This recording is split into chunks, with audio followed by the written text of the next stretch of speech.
Hello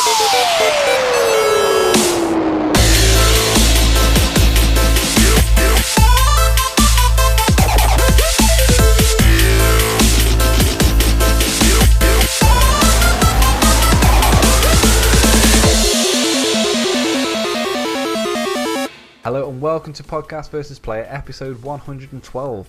I'm one of your hosts, Cal, and as always, I'm joined by a man who's been complaining about Boy George's reptile as it bit 5 people in one day. He needs a calmer chameleon. It's only bloody Dan. That was awful. That was amazing. That was awful. Comedy gold. Not only was it awful, it was nothing to do with games either.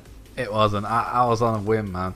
Speaking of funny though, why don't you tell everyone your post from like 6 years ago that made me laugh? I can't remember what it is now. I'm gonna have to get my phone no, out. I think I can. I think it was the British equivalent of a fortune cookie is a pie with a gas bill in it. Yeah. I thought that was really funny. I'm almost positive that I haven't come up with that. Like, it sounds too funny for you. Yeah, exactly. Do you know what I mean? Like, you sort of read something like that and you just go, "Oh man, I'm well funny," and then you think about it and you go, am I?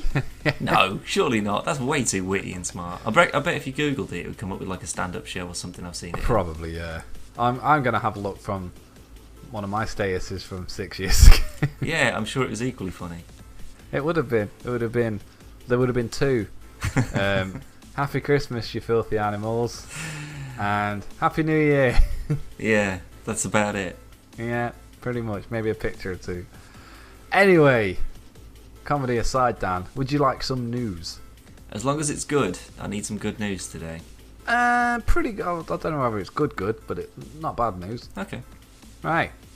Last week, AMD announced its newest series of high-end graphics cards, the RX Vega, which introduced a number of new technologies on the PC platform. However, it's since emerged that these technologies could also lead to massive performance boosts on the PlayStation 4 Pro. The Ps4 Pro includes a chip manufactured by AMD based on its Polaris architecture, which is how the technology is able to come to the platform. However, despite the fact the Ps4 Pro's upcoming competitor, the Xbox One X, is also built using AMD technology, Microsoft has opted not to include the new functionality. In essence, the new technology, dubbed Rapid Packed Math, allows for double the amount of operations to be conducted when less precision is required by switching from full float to half float operations. In other words, when 32 bits of precision are not required, the GPU could instead run 2 16-bit operations in parallel, thus effectively doubling processing throughout. Now, Dan. Jesus Christ. That is a lot of jargon. And information, absolutely. Yeah. Where was I going to go with that? For example, a shader may be calculating colours where 32 bits of accuracy is unnecessary, and in this instance could drop to 16 bits to save performance. One developer who was spoken to at the show, Dan Horbury at Madfellow Games, described this technology as being like, quote, hyper-threading for GPUs. So that's quite interesting. Whatever the fuck hyper-threading is. Well, hyper-threading is usually used on CPUs to allow like unused parts of a processor to act in parallel to perform actions like at the same time. So it basically uses your GPU and CPU and levels out and helps things run smoothly and shit. Right, the next time I say, have you got some good news, and you say, I've just got some news, maybe just clarify by saying, I've got some really boring news. Alright, well, it's getting to the interesting bit, Dan. Fuck me, go on then. Alright, prior to the Ps4 Pro's launch, system architect Mark Cerny revealed that the technique could effectively lead to doubling in performance. So the Ps4 Pro is 4.2 teraflops, that awesome fucking word. Do we have a t-shirt of that? Yeah, and the Xbox, we do, it's on the store.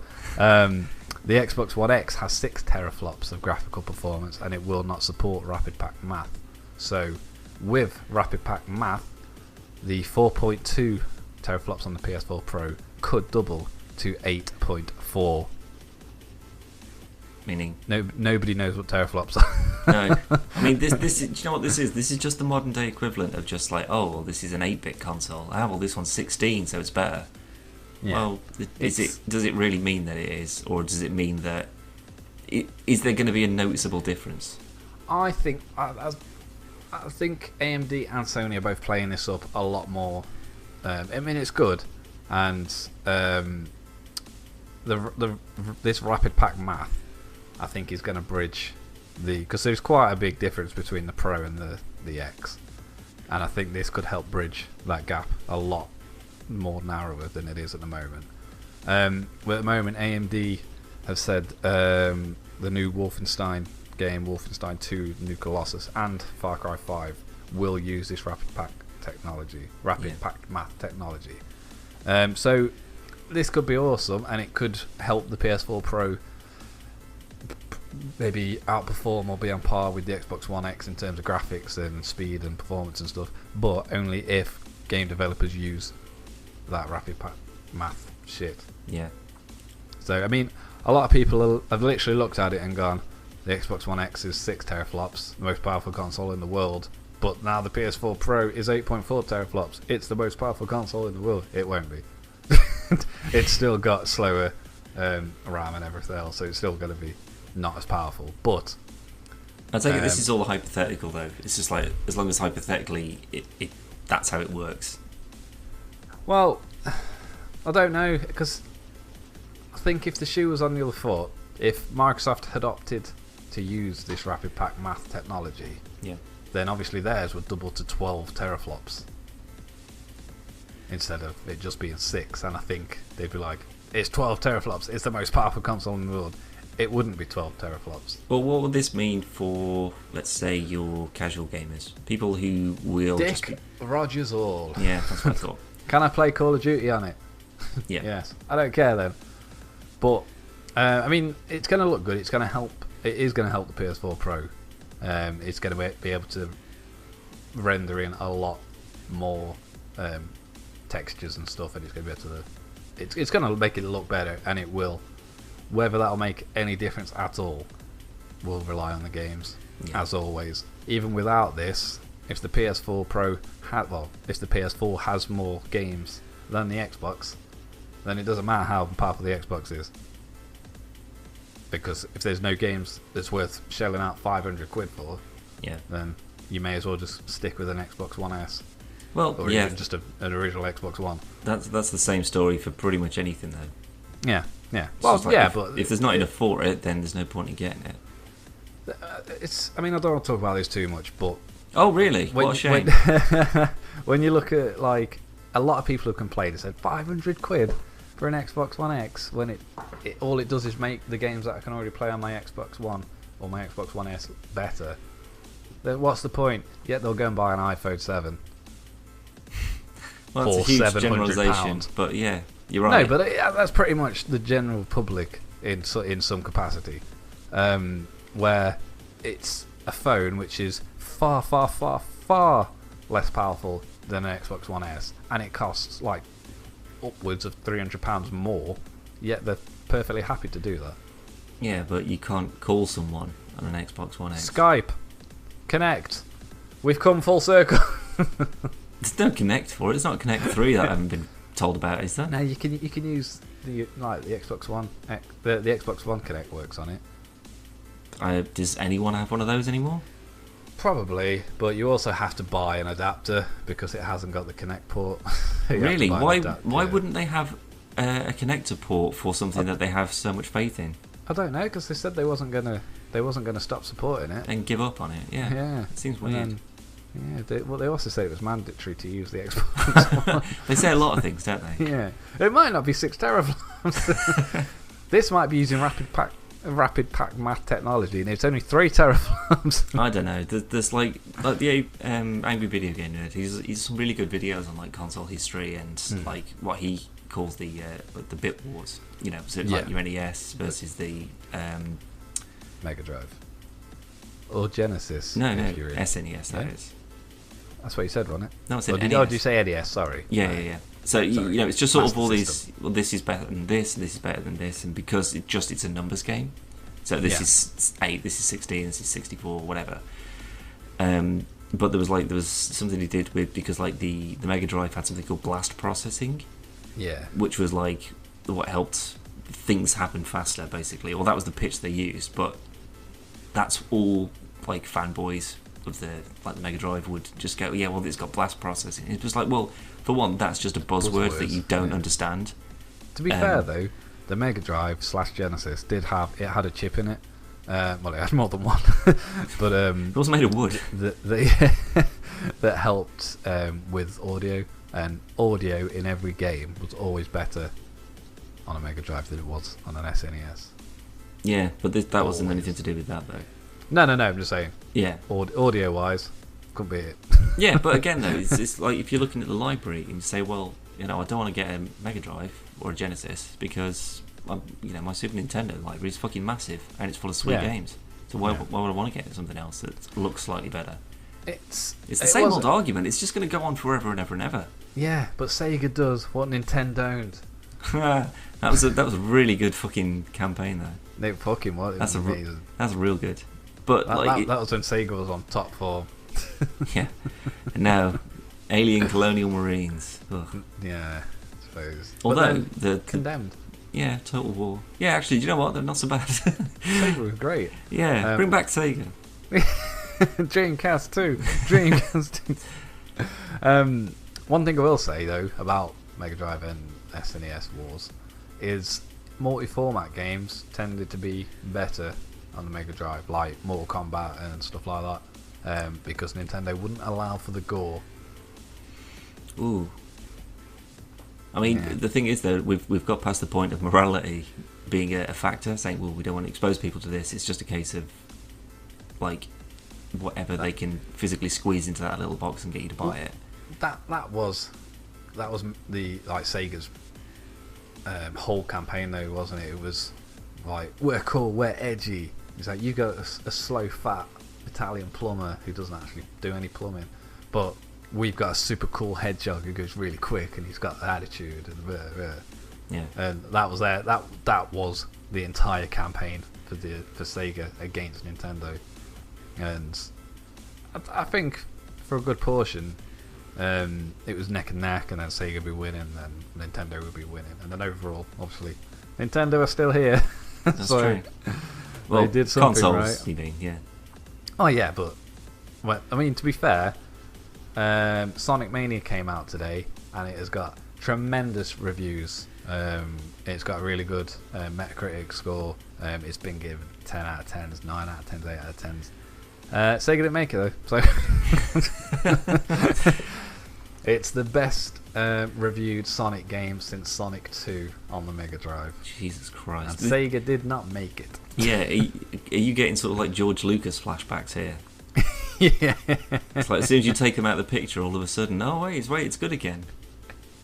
Well, Dorkley did a video on this like a long time ago, and like Tails wakes Sonic up, and he's like, "Come on, we got a new game." He's like, "Oh, God, no more like team up games and stuff like that." It's like, no, and then they go on and it's basically what if Nintendo owned Sonic, and he's like, all these really good games, and then he wakes up and it was all a dream. He's like, no. It was quite funny. Anyway, speaking of Nintendo, Dan, do you want some more news? Please. Well, Dan, Nintendo have been sued. Yeah. Right, I think I've heard this.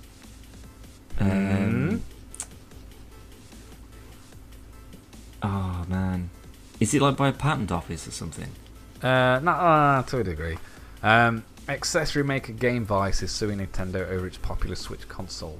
As reported by Engadget, Game Vice claims the Switch uses the patents it owns without its permission. Yeah, that was it. Yeah, I did see. It was more of a headline more than anything. I was just like, yeah. For God's sake. Quotes, according to the suit, which the Switch and its removable Joy-Con controllers are too close to Game Vice's vision of a combination of detachable game controller and a device with a flexible bridge section. Not surprisingly, the lawsuit calls for both damages and a ban on Switch sales. Wow. The WikiPad features dual analog sticks, an analog D-pad and 4 analog action buttons. A tablet/mobile device slides into the device to allow you to play mobile games with the traditional console controls. Right. But ultimately, the whole thing is just a glorified controller. There isn't any smart connections, and surprisingly, as it's listed in the filing, there isn't actually a bridge connector. So they've just tacked that on. I don't think Nintendo are too worried about this. Yeah, I imagine not. It's basically like it's saying, I drew this at school. I thought this would be a great idea. I remember when I wanted to play GoldenEye on the bus, and I was like, what if we just stick a screen inside an N64 controller? Yeah. And then realised it wouldn't work. But it's like, well, as soon as you've designed how it works, the layout, like, you know, the actual technical specs and stuff, rather than just, what about something that does this? Because if you haven't actually thought it through and actually got a product, I mean, if they were selling, if this company was selling something that looked exactly like a Switch, and then the Switch came out, and they were like, whoa, wait a minute, you just totally ripped that off. Like, what was it? Microsoft did something with the disk drives or something years ago. Like they'd just been like taking the disk drives from bloody Blu-ray player or something like that, and just sticking it in their consoles. Oh, I don't know about that. I can't remember exactly what it was, but it was something along those lines anyway, and they got banned for that. So, good. Well, yeah, it's just ridiculous. Like, don't just sort of take something from somebody else and then just go, okay, now we'll slightly repackage it and then stick it on the shelf and bang, there you go. But by the same token, don't just say, well, we had a similar idea, but we never did anything with it, so give us money and stop selling them. I didn't actually. I was actually meant to look it up, but I'm not sure if you can buy a WikiPad or not. But with this saying, the controllers are too close to game device's vision of a combination of detachable game controller and a device. Does that mean it hasn't been made, and this is literally just a patent? Sounds it. I was meant to look it up and I completely forgot. But there are literally thousands of controllers for Android devices and even iPhone devices. To be fair, Nintendo should be. Have you seen the Game Boy? You slot your phone into for the it, iPhone. Yeah, Nintendo should be going after them. I'm looking at a WikiPad right now. Right. It looks fuck all like a Switch. Tell you what you need to do, Dan. While you're looking, put in Sega Game Gear. Yeah, it looks very similar to that. It looks exactly like a Sega Game Gear. But it's the slot. That's all it is. Yeah, but the only difference between that and a normal Android controller is the fact that it connects inside the holding. Like the Joy-Cons are their own thing. They work on their own. They work with the Switch tablet, and they work without the Switch. Yeah, but it's fixed though. It's not. There's no individual controllers or anything. It's one fixed unit. Yeah, that's what I'm saying. You literally slide the screen inside it, whereas the Switch, it all comes together smartly, and it's got smart connectors, and they actually serve a function and a purpose. Like, by this logic, Sony could sue them. It looks like a PS Vita. I don't know. It depends on if these controllers come off. Because if they do, no, it's one solid thing. It's basically like a case with a hole in the middle, and you just slot the screen inside. Yeah, that's what I'm looking at the picture of. But like, there's like the controller things on the side, but I'm not sure if they like come off. I don't think they do. I am 90% sure it's just a case. Yeah, I think you're like, right. To a degree. Yeah, and plus they've got looked it up, really. ABXY on there as well. So whoever the fuck came up with ABXY for a bloody controller scheme, they should sue them as well. Who created the D-pad? Sony? Nintendo. Oh, what? Like, I'm sorry, I was thinking like on a little. Yeah. No, the D-pad. NES, yeah. Well, to be fair, I'm pretty sure it would be on something similar before that. Yeah. Well, to be fair, who popularised an analog stick? Atari? That's a joystick. Oh, right, yeah. On an analog stick. Thing, yeah. Well, yeah, Nintendo 64. Same as the Rumble features. Yeah, the bloody Rumble pack. Yeah. So the problem is, it's got a similarity in the sense that it's a controller and you can take the screen off. That's where it ends. Well, that's literally where it ends. Yeah, but they also don't own the rights to whatever's going in it. Like, it's designed to support tablets that you have. Yeah. So you stick it in, whereas Nintendo own the rights to the actual screen and the dock. Yeah. And like everything that's inside it. I don't know. I can't imagine this going much further than no. No. to be honest, I'll be surprised if this goes anywhere. Yeah. I think they're basically trying to drum up attention for this WikiPad. Well, I've just checked them out, so it's working. Yeah, did you buy one? Yeah, 2. I sold my Switch. Yeah. Bought a tablet as well. Oh dear. Anyway, that's it for the news, Dan. Alright, okay. You've got some news. You went doing stuff. Yeah, I went to Blackpool, for those who live in England. I'm sure you're aware of it. It's not England great. or Blackpool? I wasn't. I don't know. Maybe I'm just too snooty now. But like I remember going to Blackpool when I was like, I don't know, like 12 or 13 or something. Like, because there was a lad that my mum looked after. Like, his grandparents, I think, like owned like a B&B there. So like we stayed over for the weekend, I guess. And it was a dive, this place. Like, yeah. Like from the 70s. Like, they had, although they did have like the sort of like the table cabinet things. They had like Pac-Man and stuff in, but you had to pay for it. So I was like, fuckers. But that was kind of but it was still, you know, it was arcades and stuff, but you were a kid and everything might as well be a bag of shit, 'cause you're not going to notice it, are you, when there's flashing lights and stuff around. Oh yeah.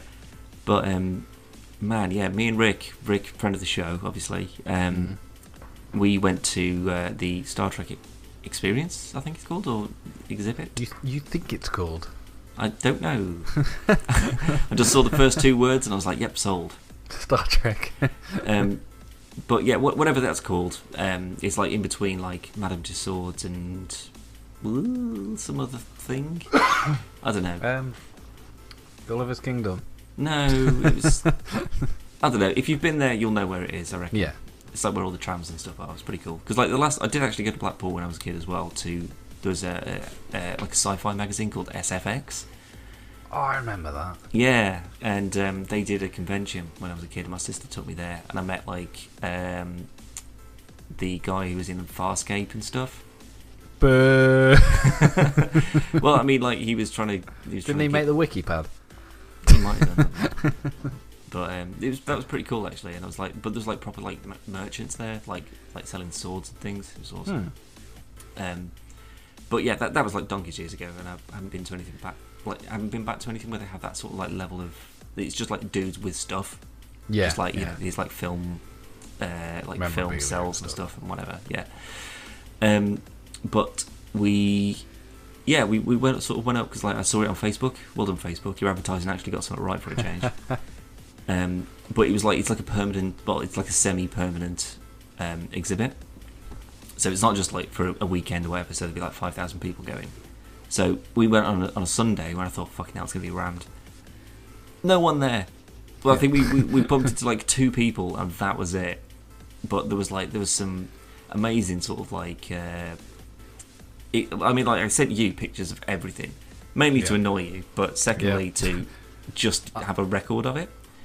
I'm not a very big Star Trek fan, as people will probably know. Yeah. And my phone went off a good 200 times. It was one after enough. like one picture after another. Yeah. Fuck's sake. There was some really good, awesome costumes and stuff there, though. Like some were just extras, like sort of jumpsuits or whatever, and some were actual like hero outfits, like from films and shows and things. And there was like some hero props. There was some consoles. There was a Borg that scared the living fuck out of me. Because like I don't know if I sent you a picture of it actually, but it's sort of like lying down in a cabinet. But because we were looking at stuff on the other side of the wall, and then you turn around and it's like all this Borg stuff on the other side. So I went over to take a picture of it, and then it's just this Borg sort of like lying down in like a coffin underneath it. It scared the fucking life out of me. And then they had like a full original series bridge that, well, half of one, like didn't have like the view screen and stuff around it, but it was sort of like basically it's a brilliant like photo opportunity kind of thing. Which you did? Which I totally did. They had a transporter as well, like a full transporter pad, but they had like an app that you could download as you went in. They had free Wi-Fi as well, which is awesome. But you could download this app, and basically when you point it at certain things, like it's an AR app. So like with the camera, when someone stood on the transporter pad, you look at them through your camera on your phone, and then it does the and they get beamed away. And it's just like, that's for free. And it is just like a little photo op gimmicky thing, but yeah. That's so cool. And, like, because I've never seen that before, like where they've just had like big thing that you can, mainly for the start, that you can't usually touch anything. Like, there'll be a thing and you've got to walk around it and no one touches it. But this was all stuff that was clearly built to be played with by kids or whatever. Yeah. And so it's designed to take a bit of a beating. So like the bridge was fine. Like you couldn't press any of the buttons or anything, which is a bit of a ball ache. But again, they probably break and stuff, so whatever. And there was like consoles that were quite high up, so sort of like out of kid reach, and they had like sort of like a do not touch thing on them, but they were too far out from the wall, so you couldn't like put a bit of perspex or something in front of it. Yeah. So we were playing with it. It's just like some sort of touch buttons. It's like, oh, this is from the actual film, and then it's all repurposed for this. And oh, that's cool. Because like there's like a ton of stuff that was like from like it would be like a film, like a console from a film. Yeah. And then they'll like take the panels off, like the top of it off, and then just stick another one on the top. And just stick it back on. It's a different show. So they've repurposed some of the stuff pretty well. But like some of the detail on like the touch pads and things like that, like they're slightly embossed from like, it's not just like a piece of glass with like paint or something on it. Like there's like each individual button is like specifically. Yeah, there's a real amount of detail to it. Like a lot that I wasn't expecting. So that was pretty cool.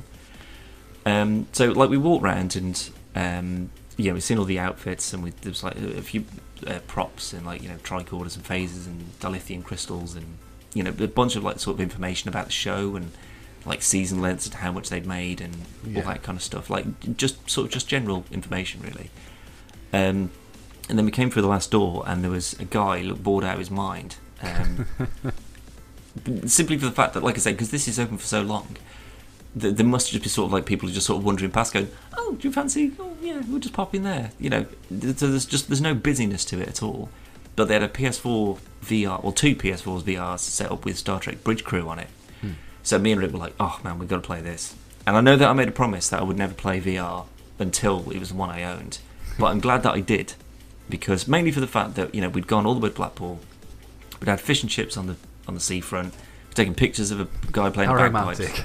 It was great. And then we're going to go at Blackpool Tower, and then it was like 25 quid or something. We're like, fuck that, no.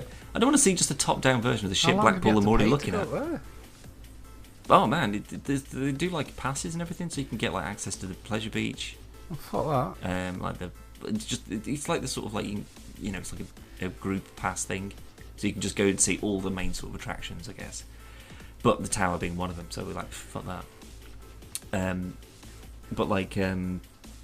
So yeah, we went through this thing, and this guy was just like, oh, do you want to try the bridge crew? So I was like, okay, we're here, we're in a Star Trek exhibition, it's Star Trek VR, I think we've got to really. So we're like, yeah, sure. So we got on it, and like Rick's was broken, like he was basically like his hands were facing towards him. So he had like sort of these weird broken wrists, and so him and the guy was sort of like, because basically what they do, because like someone did come through afterwards after I'd finished having a go.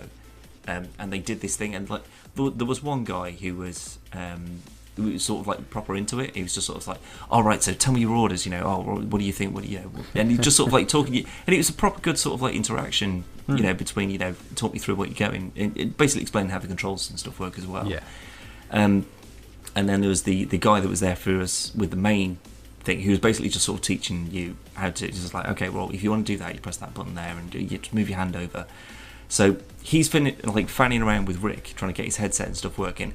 Me, on the other hand, I've already started the mission, I've warped out of the system, I've arrived, I've shot a few Klingons, saved someone, I'm off to the next system. And I just heard him in the background, just going, oh, I don't need to tell you anything. I was just like, no, mate, I'm born for this. Don't you worry about it, my son, I've got this all covered. I did get blown up in the end. Like, shut up, Wesley. Yeah. But I was playing for about a good sort of 25 minutes, I reckon, maybe about half an hour.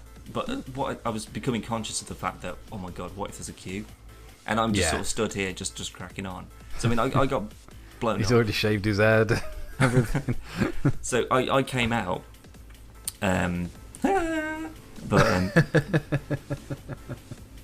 so Rick, like, basically they'd fixed Rick's by this point, so he was a couple of minutes in. So I was just watching, like, because we just, there's a big TV, and you can see what he's looking at, what he's doing and stuff. So we're basically talking him through what to do in this mission, and like where the buttons are, like, because I've just played it, so I know how to press all the buttons and stuff. Yeah. And then me and this guy just started talking about just VR and just games in general. And we just sort of left Rick to himself. But like he was doing like the most boring mission as well. It was just like, go here, scan this anomaly, avoid this thing, and then scan this thing. And I was just like, oh man, I was blowing stuff up and everything. It's like you picked literally the worst mission of all. But they did have the option, because it was the full game, so they did have the option to do like the old school bridge. But I didn't want to risk it, because I've seen people play that bridge and it just looks... Bear in mind that I've just sat in it as well, from like in the other fucking room.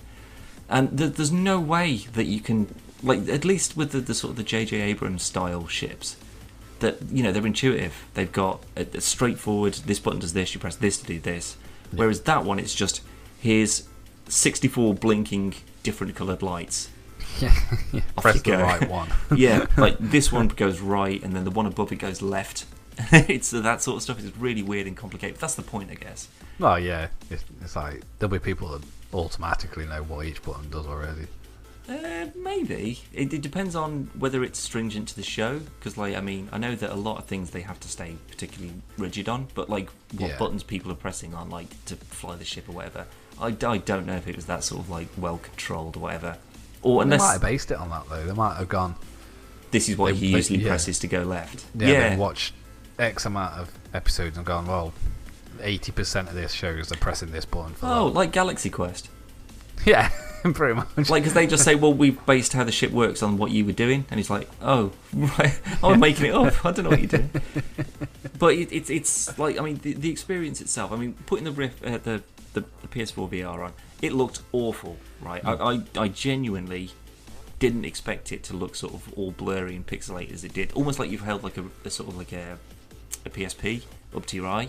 Yeah, you can still see all the pixels and bits and pieces. That I wasn't expecting, but you do get used to it very, very, very quickly.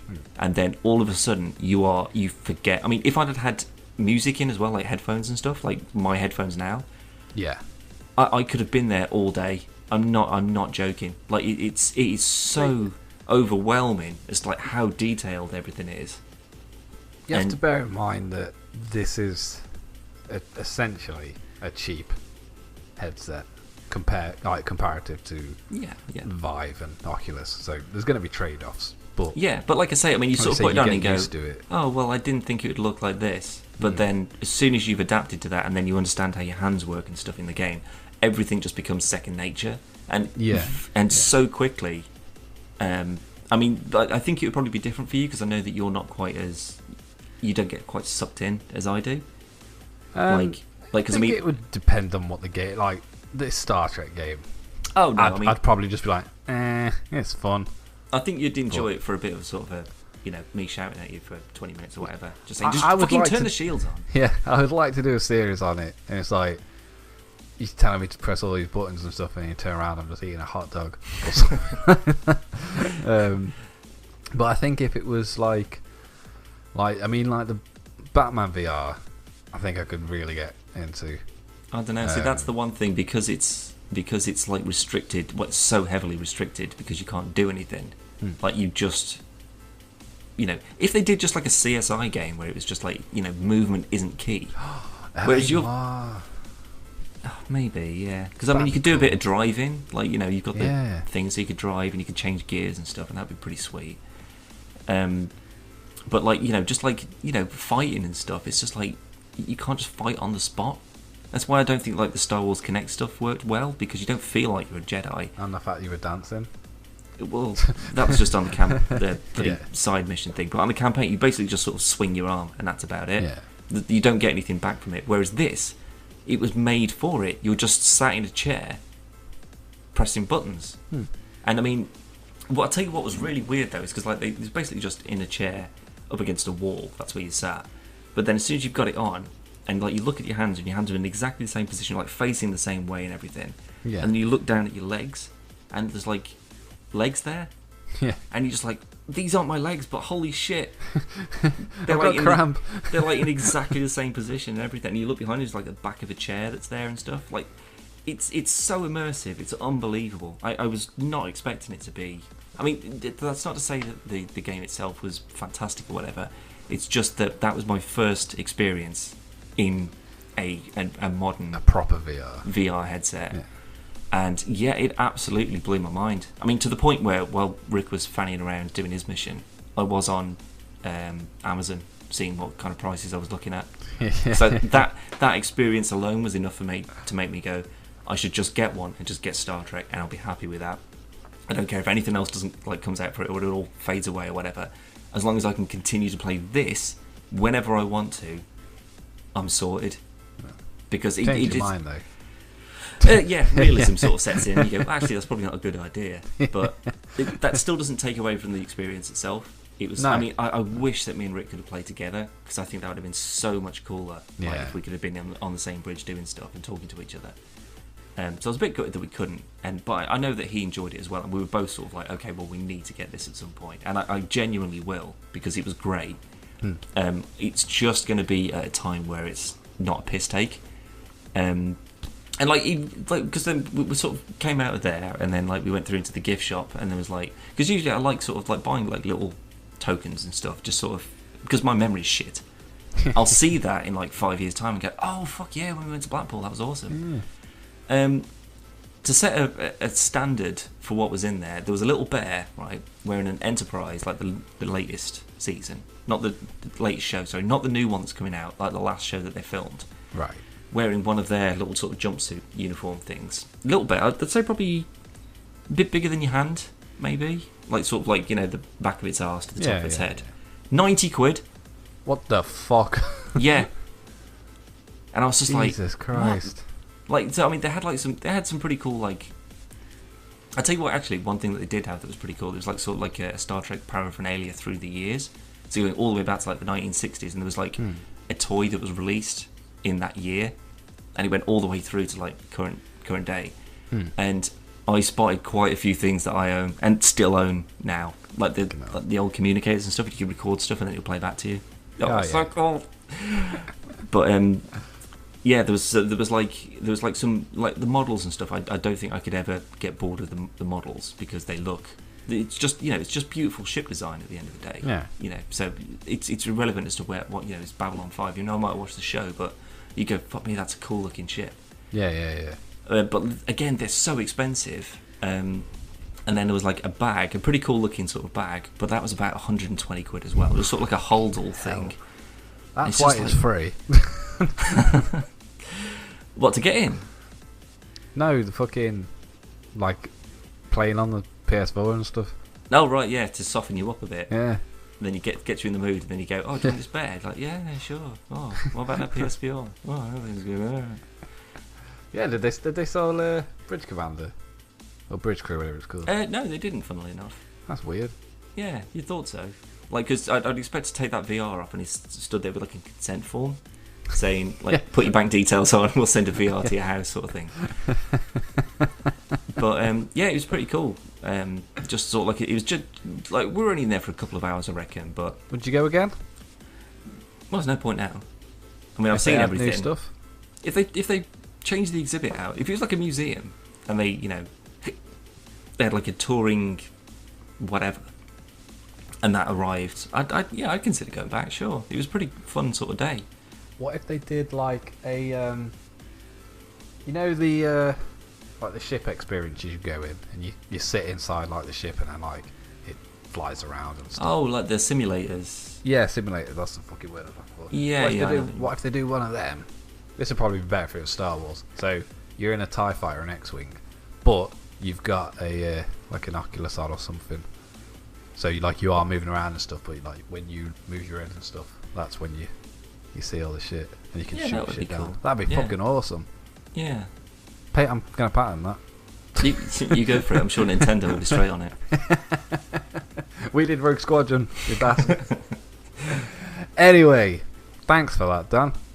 No, I think it was a genuinely. If you happen to be in the Blackpool kind of area, or in the north within reasonable distance of Blackpool, and you're into Star Trek, there's literally nothing else there. But it's not like a sci-fi walk around or whatever. Yeah. There's nothing but that there.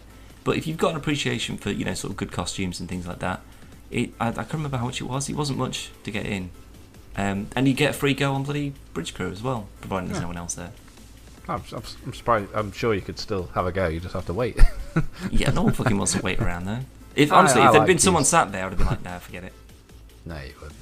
I can't deal with queues at all. Fucking hate them. Even if like you were the only person waiting. Yeah, because then I'm just an idiot on my own. Oh yeah, true. I mean, how fucking desperate and lonely do you have to be? Whoa. Fucking hell.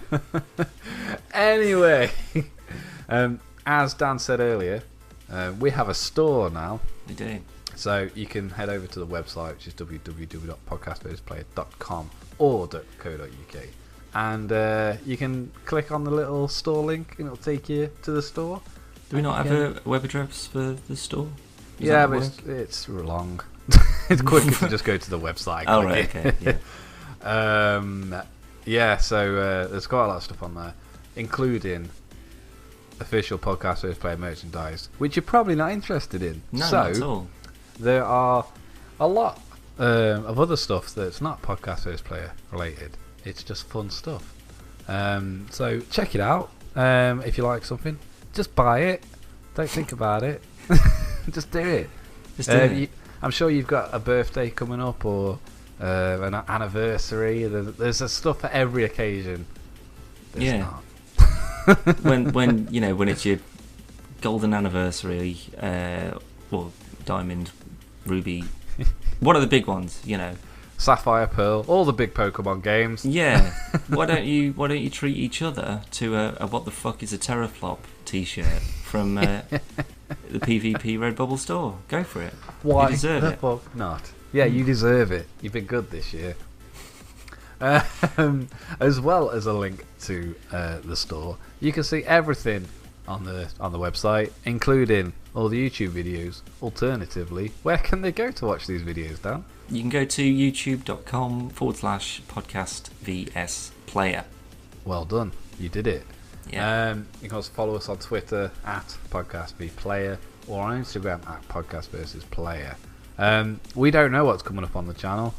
We're going to film a video now, and we'll see what else. I know what's coming up on the channel. What's coming up on the channel, Dan? Oh, I didn't know you were going to follow that through. Oh, you thought it was like an empty threat. Yeah, I didn't realise you were going to call my bluff immediately. Well, I'll tell you what I'm going to do, Dan. I'm going to edit in some game show music and go what's on Dan's monitor.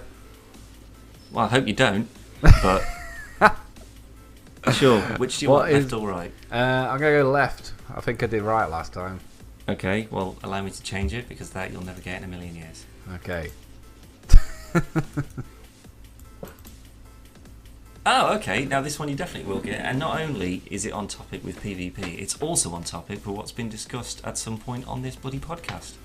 Oh, is it Star Trek related? It is.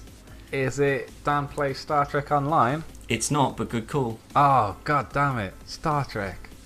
PvP related. Is it a cover for a video? Not really. It's kind of a picture that you've just sort of... I don't know if you've just done it for my entertainment. Actually, no. I think it was like a cover for an experimental show thing that you did for a bit. Is it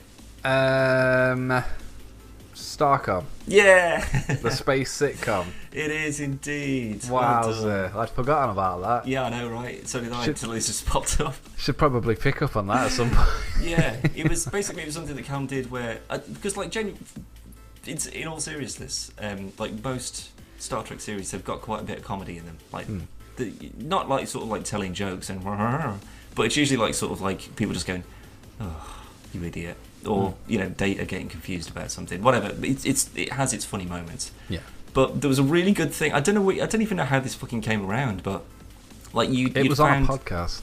Was it? Yeah, where I said Star Trek would be better if it was a sitcom. Yeah, if it had a laughter track to it.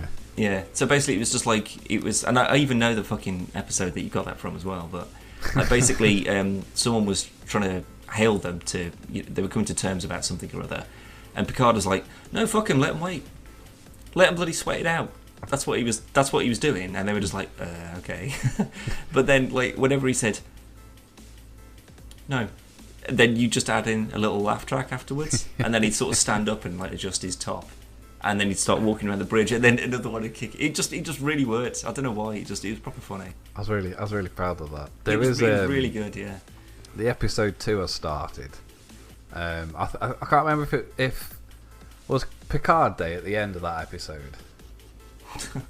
I have no idea. I'm sure it was. I'll have to have a look. But bear in mind, I haven't seen this since the day you put it up. So yeah, I'll have to have another look. But there's a clip where Picard's in bed and he rolls over and and Q's there. Is there? Yeah, I already know what you're gonna say. Yeah, but I'd put in like it's like something from Friends or something like that kind of sitcom. But like like where they kiss, it's like ooh. Yeah. Man, I love Q. Q's the best. Yeah, but it worked a lot better, and it had like a Cheers style intro and stuff, and there was like bloopers at the end. It's still on youtube.com/podcast. It's not. It's in Google Drive, Dan. We never uploaded it. Are you serious? No, I shall upload it later. Oh, fuck me. Well, yeah, definitely. Because that deserves the light of day, I'm sure. If there's a good enough view count on it and stuff, I shall continue and make a mini series out of it. Are we talking double figures? At least. Oh wow. It's got to at least get to 10. But I had wrote out an entire episode guide for the first season. Oh, fantastic. And I'd even done like an Archer style cover art for the box. I don't know, I really like the box set that's on this picture, to be honest. I think it's that one. It's like the cell shaded. No, like they're all just sort of sat on a thing. Oh yeah, like just a solo DVD one. Yeah, it's just a cast thing. It looks awesome. Yeah, I love it. Yeah, it's great. I enjoyed that. I'd forgotten all about that. Well, there you go. See, bringing back the old with the new, or whatever. Starcom. Now they need to do a Starcom VR. Actually, do you know what? A bunch of people have made sort of like interior enterprise VR things. Some of them look fucking amazing, like proper, like unbelievably good. Get there. It's stuff like that in itself where you just sort of like, if you open this up to just sort of people just making like passion projects and stuff, man, you could like just wonder, like someone's like, well, I've spent the last 3 years and I've planned out the entire interior of the Death Star. Yeah. And you can go in every lift and go to every floor and wander around and do whatever. Well, Oculus are bringing out a £200 Oculus Rift set, so we'll have to see. That might be the time. Yeah. Oh, actually, I've got extra news as well. Oh. It's very quickly, because it's not important, but No Man's Sky had a massive update over the last few days or so. So I went back on there, check it out. Oh, is that it? Yep. Okay. Nothing else worth of note, no. Well, I had an update on Warframe. Brilliant. It was a gig. Wow. Well, this was 4, I think. Whoa, fucking hell. Well, they changed like some of they changed a couple of the UI things. I really don't like the base building aspect to it. They still haven't sorted out the stupid inventory thing, so you still need to have like a certain amount of slots free, which is garbage. Literally the only thing I wanted to sort out, and I could deal with it. But I did find a new ship, but I was stuck on a planet for 2.5 hours that was burning scalding hot because I didn't have all the resources to. It's a drain, that fucking game is. I still like it. I still do like it. It's just that as of yet, they just haven't. It still hasn't reached its potential. No, what it was sold on. It won't. It won't. Every now and then you come across like this weird sort of spore creature, and you're just like, well, that's not like the beautiful sort of like brachiosaur size like fucking monsters and stuff that you'd see like wandering around planets that they sold me on. So maybe I just need to get to the right solar system. Who the fuck knows? Who knows? Black and white VR. Oh, black and white. Give me that. Give me that all day. Populous VR. Populous VR. No. Yeah, Populous. The beginning VR. Top Populous down. Populous AR. So you can you can do it on cast your spells and table. stuff. That'd be pretty cool, actually. Yeah, that'd be ace. Or there we go. VR bloody Command and Conquer. Renegade. You just got like a top down. No, like a top down view, and you can sort of fly around and send. I'm talking myself back into it. I need to get one of these things. I know all this is coming. No, you don't. No, I don't. Right. Thank you for listening. As always, you can check out all the stuff aforementioned via the social stuff. That will be in the description of this very podcast if you're watching it on YouTube.